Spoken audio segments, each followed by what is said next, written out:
y al buen César Gutiérrez Priego, que anda a toda marcha ahí en las calles de Venecia, celebrando el día de los obreros de la construcción. Querido Ramiro, buenas tardes, ¿cómo estás? ¿Cómo te va?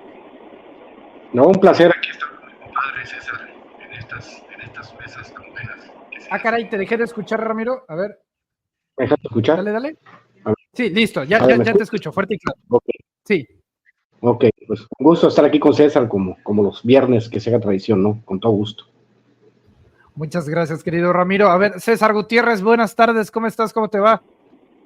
Bien, tengo que ofrecerles una disculpa porque por cuestiones de trabajo me quedé atorado en el tráfico. Estoy a la mitad entre el lugar a donde voy y mi oficina, entonces por más que intenté, bueno, pues ya, tuve que hacerlo aquí en el carro, pero siempre un placer estar contigo y con Ramiro. Muchas gracias, estimado César. Bueno, pues de hecho, hoy fue la semana de los atorados, Ramiro, no. Sí, con lo que vimos ahí en Morelos, la Iglesia Católica y demás. Terrible las situaciones que últimamente se han enmarcado en esta semana, pero ahora sí que yo te dejo el libro abierto. ¿Con qué quieres empezar, querido Ramiro? Pues el extraño caso de la hipocresía de la Iglesia Católica, ¿no? Al reclamar que apareciese su obispo y al parecer, pues el obispo, como dijo César, no estaba muerto, andaba de parranda, ¿no? Y pues sí, eso enseña la gigantesca hipocresía que de repente tienen ciertos eclesiásticos. No podemos criticar a la Iglesia en su conjunto, pero sí podemos criticar a ciertos clérigos, aquellos que se han identificado con las peores causas de este país, ¿no? Con la causa de los de la extrema derecha, y pues como dicen, ¿no? Bien lo decía, lo dicen las escrituras de la Biblia, ¿no? Son como los fariseos, sepulcros blanqueados. A mí me parece un tema interesante, y ahora aún lo sabe uno perfectamente al descubrirlo en fragancia. Todavía dicen los voceros, ¿no? Que no se especule con respecto al caso, pero no creo que haya habido un caso más claro en muchos años, mi querido Manuel. Y al final de cuentas, pues eso abona a este desgaste tan pronunciado que ha tenido la comunidad eclesiástica en este país, que de repente sí ha abrazado las peores causas. Y bueno, va a ser un tema que va a tener mucho por decir en los próximos días, ¿no? Hasta que no haya otro tema escandaloso que lo sepulte o lo mande a un segundo plano. Es lo que creo yo, ¿no? Por el momento. Correcto, querido Ramiro. De hecho, anoche, estimado César, veíamos a Ciro Gómez Leiva pues reclamar al gobierno que cómo era posible, que era un atentado contra la dignidad, que lo habían destruido. Pues a ver, yo ya no me explico qué sí puede ser público y qué no, cuando es un asunto de interés nacional, sobre todo tratándose de la integridad física de un hombre que se le había dado por desaparecido, y que incluso la Conferencia del Episcopado Mexicano había solicitado al gobierno federal que se presentara vivo, que se presentara bien y sano. Entonces, cuando se presenta bien y sano, ya no se puede informar al público. O sea, como que hay cierta selectividad en la información, en lo que sí les gustaría que se informara y que no. Acostumbrados a la manipulación, mi querido Manuel, y desafortunadamente ya existen muchísimos medios alternativos, entonces no son ellos los que ponen los temas a discutir. Pero bien lo dices tú, nosotros no nos hubiéramos enterado, Manuel, si no es por el comunicado que da el Episcopado Mexicano, donde ellos señalaban que todo parecía indicar que había sido secuestrado el obispo emérito. Ellos fueron los primeros en especular. Cuando de repente, pues desde que dan la noticia, a mí se me ocurre, ¿no? En 3 semanas platicamos de este tema, decir, pues también existe la versión de que el obispo se fue de fiesta, ¿no? Que no andaba muerto, andaba de parranda, y salió gente a mentarme la madre, a decirme que me iban a excomulgar, que yo era el demonio, que la gente de izquierda adorábamos a la Santa Muerte, y no sé cuánto, una serie de estupideces que me estuvieron acusando. Y cuando nos enteramos de esto, pues no es especular, es nada más señalar los hechos. Yo quisiera ver si un político, que es un personaje público, o si un actor, te parece, o un futbolista pasara lo mismo, pues cuáles serían las especulaciones. Y los primeros que especularon fue el episcopado mexicano, mi querido Manuel. Ellos fueron los que señalaron que todo parecía indicar que lo habían secuestrado. Las homilías que estuvimos viendo en redes sociales decían que tenían que votar por la oposición porque con la continuidad con este país iba a terminar sucediendo lo mismo, secuestros al grado de que habían secuestrado a Monseñor, etcétera, etcétera. Entonces ellos son los que pusieron el tema, ellos son los que señalaron el supuesto. Y cuando nos enteramos de qué fue lo que sucedió, pues por supuesto que vienen todos estos comentarios, era lógico. Correcto, muchas gracias, César. Me quiero disculpar con el buen sensei Ramiro Padilla, que no lo felicité por el Día de los Trabajadores de la Construcción, no solamente en los hechos de ladrillos y demás, Ramiro, sino también en la construcción de conciencias y de mucha literatura.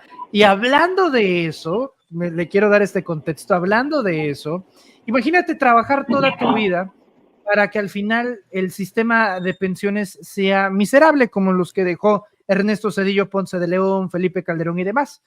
Pero ahora contrástalo con alguien que llega a trabajar a Pemex por 4 meses, sufre una depresión personal, se tira de un edificio, se suicida y su ex esposa cobre una pensión de 124,000 pesos por 20 años, que el monto total termine siendo de 31 millones de pesos y que esa ex esposa con el tiempo se convierta en la lideresa de una institución que dice combatir la corrupción.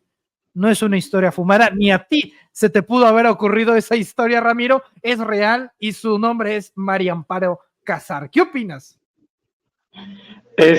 Obviamente los abusos del sistema, siempre han sido los abusos del sistema. Hay que recordar, por ejemplo, aquí le vamos a refrescar la memoria al público cuando Zedillo, que le quitó ministros a la Suprema Corte de Justicia, anunció la reducción. Uno de esos ministros, no recuerdo el nombre ahorita, solo estuvo como 4 o 5 meses en la Suprema Corte de Justicia, pero al ser uno de los elegidos para abandonar la Suprema Corte de Justicia, se fue pensionado después de 6 meses. Después de 6 meses de estar en la Suprema Corte, se fue con una pensión de arriba de 200,000 pesos. El mismo que escribió un artículo para Proceso, no recuerdo el nombre bien del ministro, escribió un artículo para Proceso antes de que López Obrador tomara posesión, inventando una sarta de tonterías, ¿no? Y lo tomaron como un hecho cuando era una opinión personal. En el caso de la señora Casar, pues obviamente sabemos qué clase de causas defiende la señora. Más de 30 millones de pesos de quebranto al erario, cuando bien lo han dicho y lo dijeron desde el libro Gracias de López Obrador, ¿no? Él hablaba del tema, hablaba cómo el cuate pues se suicidó y obviamente al suicidarse pues no alcanzaba una pensión para la señora, pero manipularon y pues la señora terminó costándole al erario 30 millones de pesos, bueno, más, porque no sabemos cuánto cobra al año en los programas que tiene la televisión pública. No sabemos cuánto cobra, si 2 o 3 millones de pesos al año por decidir Mexicanos contra la Corrupción. Esa señora hace muchísimo dinero, ¿no? O sea, obviamente si le sacas la cuenta, probablemente se esté echando que $500,000 de pesos al mes. Qué maravilla, ¿no? Que no quisiera tener un salario de esos por hacer lo que hace con el mínimo esfuerzo. Pero sí es una muestra clara y es de las distorsiones que hubo durante todo el periodo neoliberal, de todos los que se retiraron y siguen cobrando del erario, ¿no? Sí, ahí están los fondos. Hay que recordar los 835,000 millones de pesos que teníamos nosotros perdidos en fideicomisos. Hoy me mandaron un audio hablando de que era una injusticia que hubiesen terminado con los fideicomisos. Si muchos juniors del poder de eso viven, de los fideicomisos. Entonces, el erario era para la derecha, era su caja grande, su caja chica, su propiedad, su fruto. Y claro está, aquí en México lo que más te ayuda es tener los contactos para que el erario, nuestros impuestos, te paguen vidas que pueden rayar en lo paradisiaco, ¿no? No sé si le alcanzará a la señora para una isla privada, pero imagínate que sin mover un dedo tú puedes obtener poquito más de 30 millones de pesos del erario. Es lo que ahorita estamos viendo y es lo que está descubriendo la sociedad, diciendo cómo es posible que hayamos tenido tanto tiempo esta complicidad de las autoridades y esta necedad de la derecha de seguir viviendo el presupuesto. No es la única, sabemos que hay muchos empresarios que viven también de los contratos del gobierno, que se enojan si el gobierno no les da la suficiente cantidad de dinero para los contratos de gobierno, y pues muchas de esas, ahora mismo que se está reestructurando el presupuesto, que se ha reestructurado, que en los últimos años el 90% de los hogares mexicanos ya están recibiendo algún tipo de programa social, es una cosa que les produce muchísima ansiedad y muchísimo coraje el saber que no van a recapturar, ¿no? Así como decían en el último debate, mi querido Manuel, con Xóchitl, diciendo ella, pobrecitos empresarios, ¿no? Y también pobrecitos todos los funcionarios de la casta dorada, ¿no? Que están recibiendo ese tipo de dinero. Pobrecitos todos, mi querido Manuel. No, y lo peor es que ahorita están diciendo también desde los medios de comunicación que López Obrador, César, es un abusivo, que cómo se atreve. Ahí salió Héctor Aguilar Camín, salió medio mundo a decir que era un cobarde por haberse metido en temas personales, que no se debe de utilizar la muerte de un familiar para beneficiarse propiamente, y digo, que no fue lo que hizo María Amparo Casar. A ver, hagamos cuentas, César. Cobra la señora en Canal 11, medio del Estado mexicano. Cobra la señora en el CIDE. Cobra la señora en el CONACYT.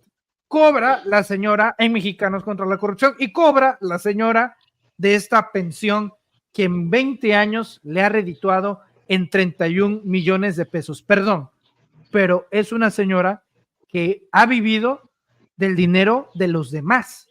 Sí, o sea, ¿se me explicó? O sea, vive de los demás. No puede, por lo menos en estos últimos 20 años con el tema que se tocó en la mañanera, es inconmensurable, y aparte hay una defensa por parte de los medios y periodistas a partir del día de hoy, César.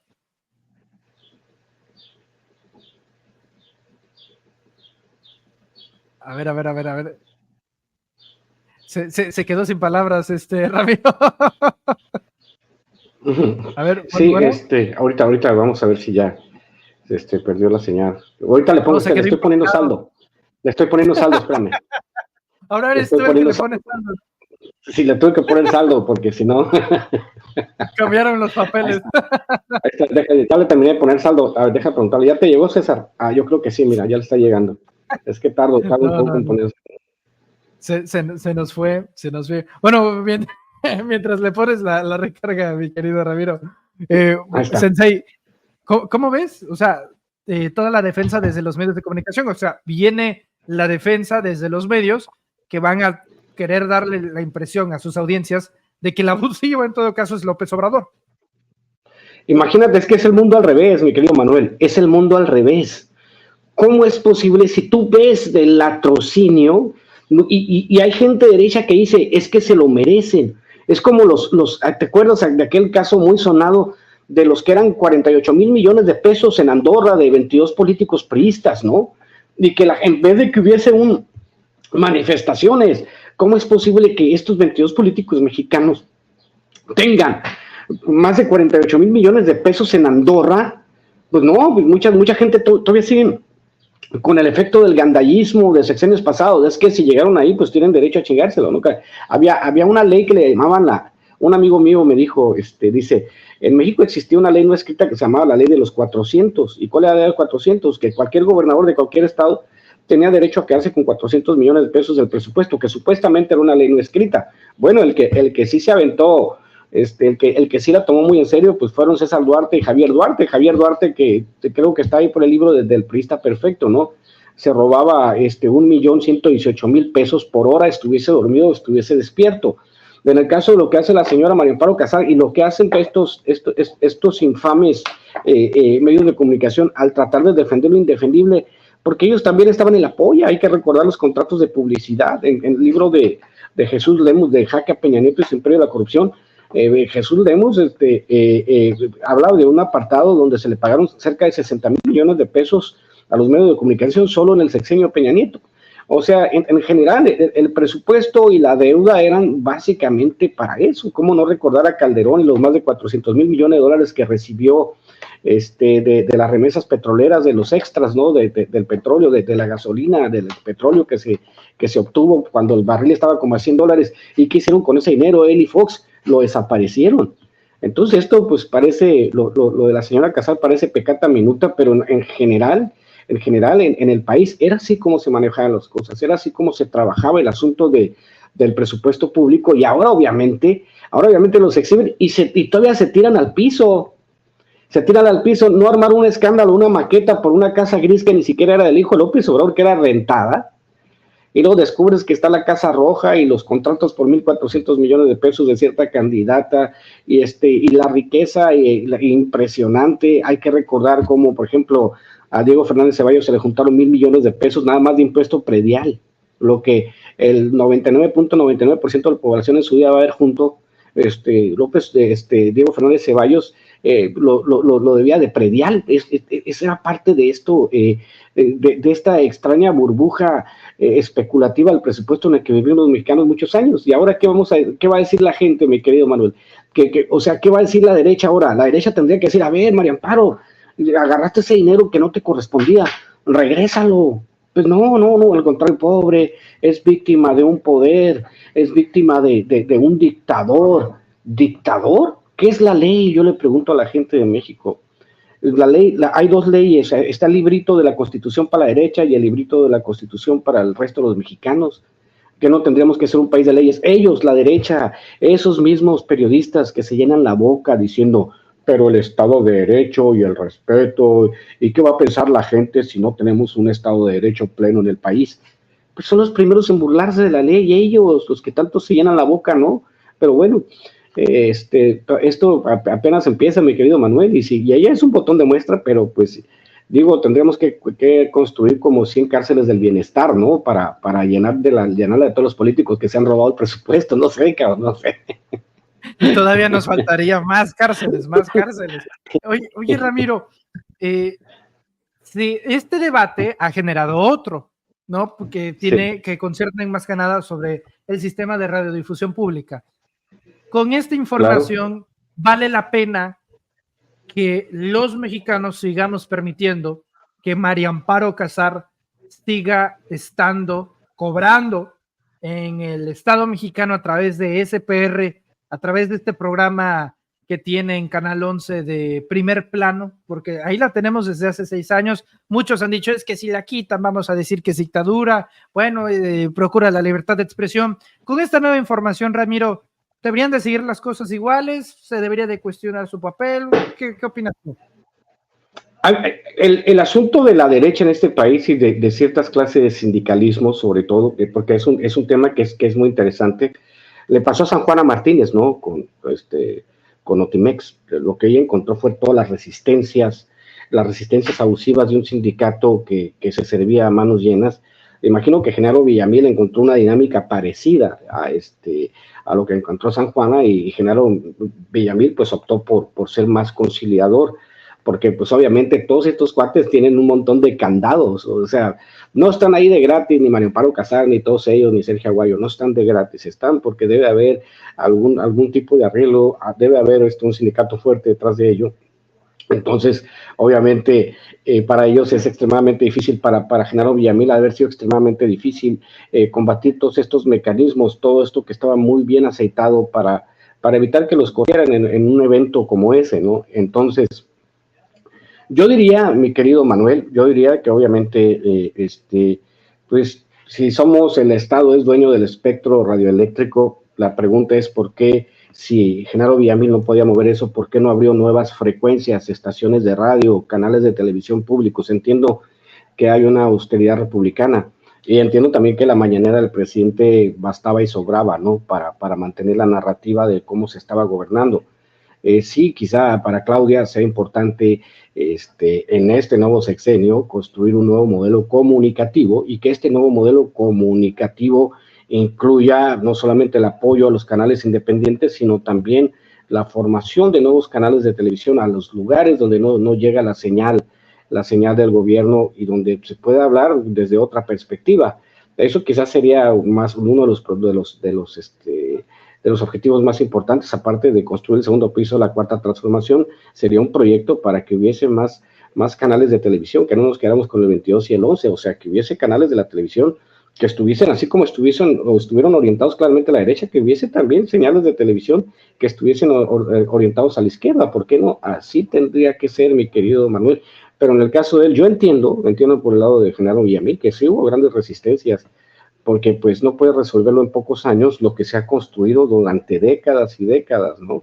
Y como el sindicato del metro, por ejemplo, el sindicato de los ferrocarrileros, todos los sindicatos, ¿no? El sindicalismo en México ha sido un instrumento de control, ¿no?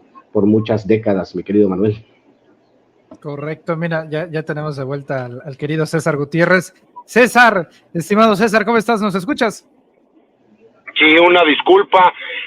Es uno de esos días chulada, sin tax, sin gasolina, trae una llanta baja, que dije, no, bueno, ¿verdad? Pero bueno, ya saben, hay que dar soluciones a los problemas, no enojarlos, no molestarlos, no decir palabras altisonantes y menos estando aquí en compañía de Ramiro, porque hasta mi madre me llama la atención y ya, conté del 1 a 1,000,000, me puse a solucionar las cosas y ya estamos más tranquilos. Dice Ramiro que ahora fue él el que te puso la recarga a ti. Pues sí. Nada más que explícale que 50 pesos no me alcanzan ni para prender el celular, pero bueno, te agradezco el detalle. Te puse 100. Puso 100 paquetes sin límite, paquete. Nada más llegaron 50, yo creo que lo demás fue la comisión. Sí, huevo. Oye, César, te preguntaba justamente sobre el caso María Amparo Casar, tu opinión al respecto, el cobro de esta pensión millonaria que hoy es develada en la conferencia matutina en Palacio Nacional y de esta defensa que también se hace desde los medios de comunicación a María Amparo Casar. Mira, fíjate, Manuel, yo creo que tenemos que ser como que muy claros. El hecho de que ella haya realizado un cobro que no le correspondía por ley, porque todos sabemos que cuando una persona se quita la vida de forma voluntaria y se le llama suicidio, no tienes los beneficios que corresponden a un seguro de vida. Todo lo demás que se pueda justificar, decir, manejar, la realidad fue que quienes lo terminaron autorizando cometieron un delito. Y además es un delito continuado para aquellas personas que dicen, bueno, es que tiene más de 20 años que lo está cobrando y el delito a lo mejor ya pudo haber prescrito. No, porque todos los meses se sigue pagando una pensión. Por lo mismo no puedes hablar de prescripción si todos los meses se sigue ocasionando ese agravio en contra del gobierno de México. Pero voy más allá. Me parece que lo primero que se tendría que hacer es aceptar que hubo un error. Y a lo mejor ella manejar, bueno, yo solicité la pensión y si me terminaron dando la pensión cuando no tenía derecho, pues eso ya fue responsabilidad de la autoridad. No, lo peor es salir a tratar de defender algo que se sabe que de origen está mal y atacar al presidente de que es misógino desde el hecho de ir en contra de una mujer. Me parece que aquí queda completamente claro que no está yendo en contra de una mujer, sino que está señalando un hecho. Y ese hecho es uno de miles que se daban en los periodos neoliberales, y todos lo sabemos. Por eso todas las personas querían trabajar en el gobierno. ¿Por qué? Pues porque tenían beneficios que no tienen que ver con la realidad de los mexicanos. Imagínate, todas aquellas personas que eran diputados o senadores terminaban con una pensión vitalicia. O sea, ¿sí sabía eso la gente? Que para toda la vida alguien que había sido diputado o senador de este país tenía una pensión para toda la vida por haber sido diputado o senador en el país. Hay cosas que son incongruentes cuando tenemos tanta disparidad social, cuando la gente necesita tantos apoyos y tantas ayudas.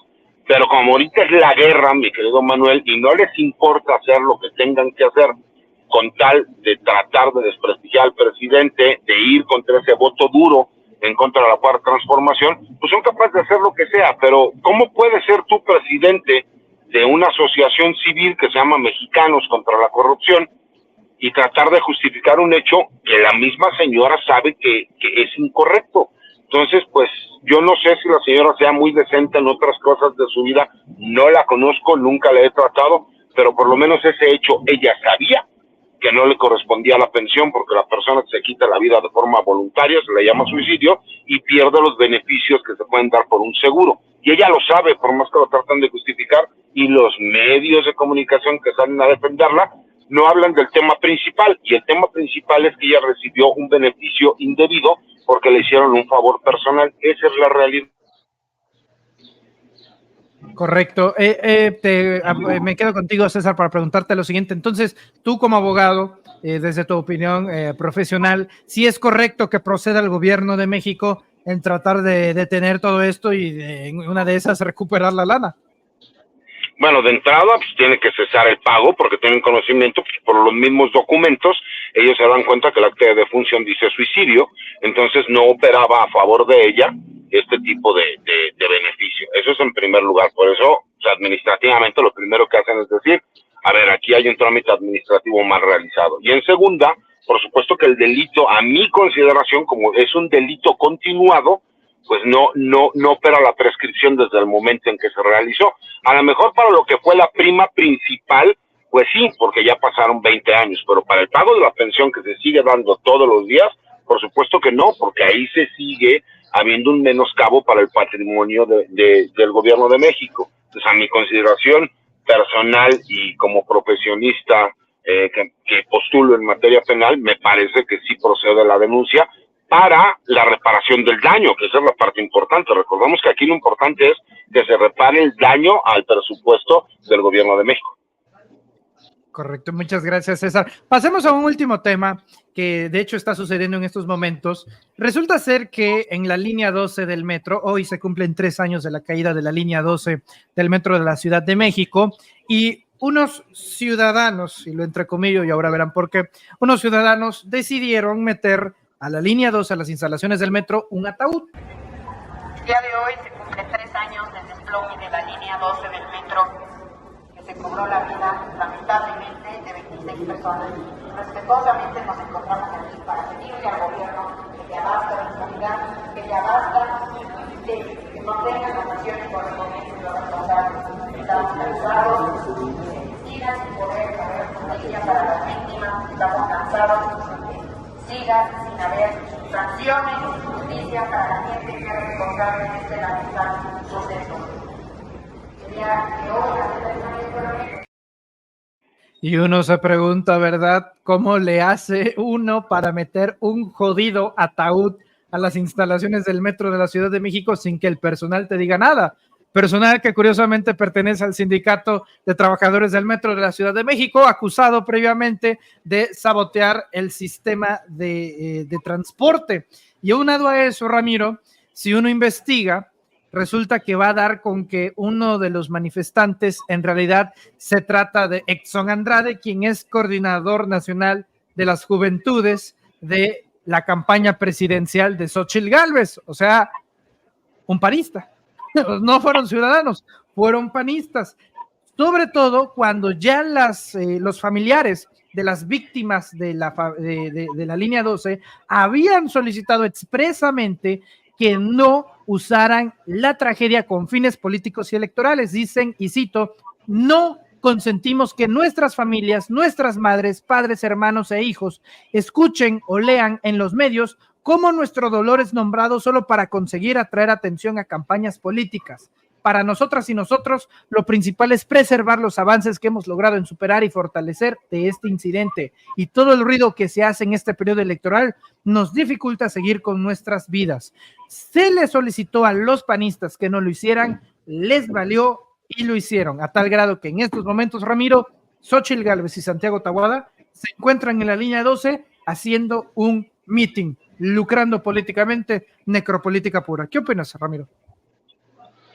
Yo recuerdo en el incidente, yo me estaba planteando, me estaba haciendo unas preguntas, sobre todo, porque si es responsabilidad de los gobernantes, hay que delimitar bien quién fue responsable del accidente, pero también pues las constructoras envueltas y la supervisión que se hizo de la obra. ¿Quién fue el supervisor de la obra? ¿Quién fue el que se aseguró que estuviera bien hecho el trabajo? Esa es la pregunta, no solo la ciudad, sino los inspectores, los que se dedican a la construcción.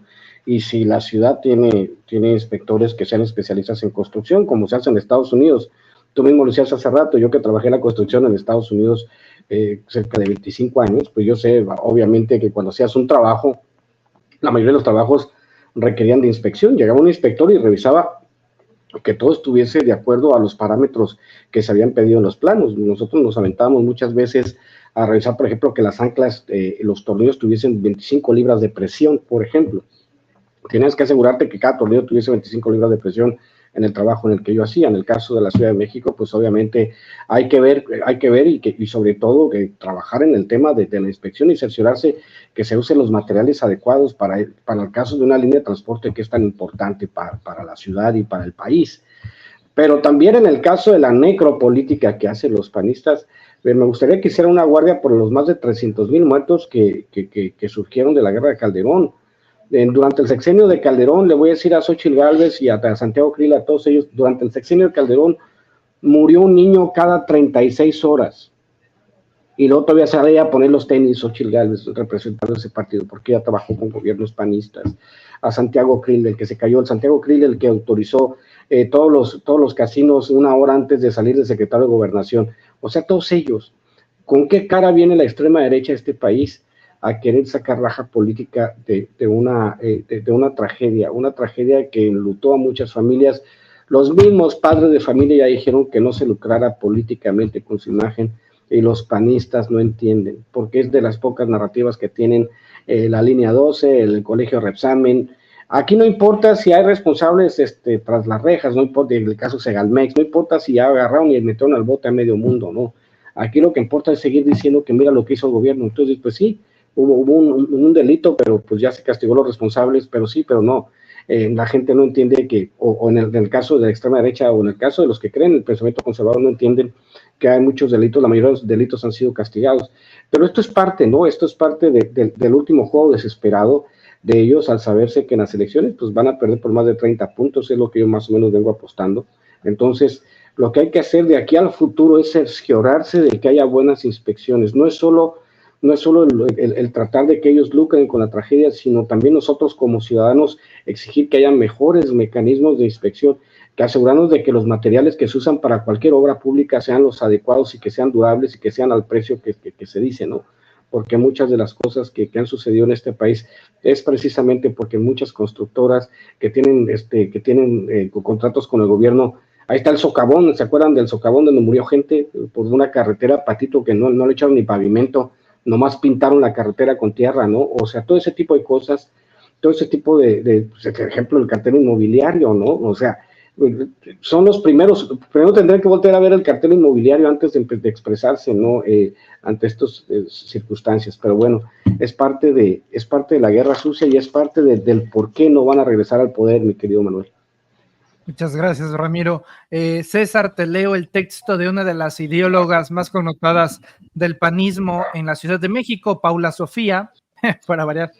Con todo respeto a las víctimas de la línea 12, el suceso es de dominio e interés público y aunque ustedes hayan renunciado a reclamar sus derechos, todos los ciudadanos podemos exigir cuentas. O sea, me vale, y perdón por la palabra, me vale madre.